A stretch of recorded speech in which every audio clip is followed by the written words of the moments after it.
ఇది ఒక వెనుకబడిన ప్రాంతం.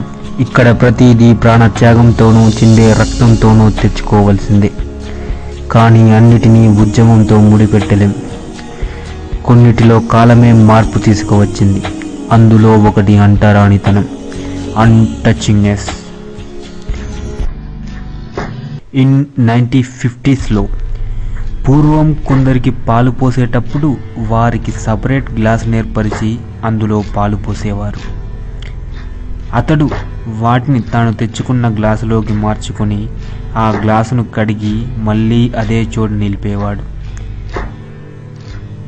మరో రోజు కోసం ఆ గ్లాస్ వేచి ఉంది. ఇన్ 1980s మార్పుకు మొదటి అడుగు పడింది ఇక్కడే. ఇప్పుడిక్కడ ఆ సపరేట్ గ్లాస్ లేదు.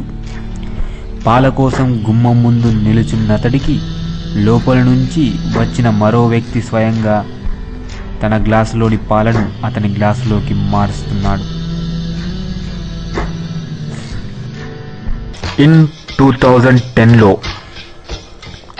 అంటరానితనం, కాలమనే ఎండకు ఆరిపోతున్న తరుణం, మార్పుకు చివరి అడుగు పడుతుంది ఇక్కడ. అతడు పాల కోసం గుమ్మద్దాటి లోపలికి వస్తున్నాడు. అతనికున్న పీడనల్ని వదిలించుకొని మరి వస్తున్నాడు. అక్కడున్న పాలను తన గ్లాసులోకి మార్చుకొని వెళుతున్నాడు. తన లాంటి వారందరికీ దారి చేసి మరి వెళ్తున్నాడు.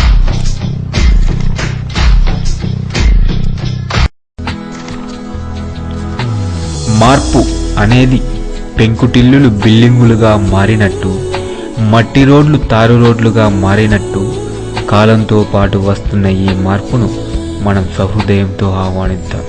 మీ If you live in the morning, I don't wanna have a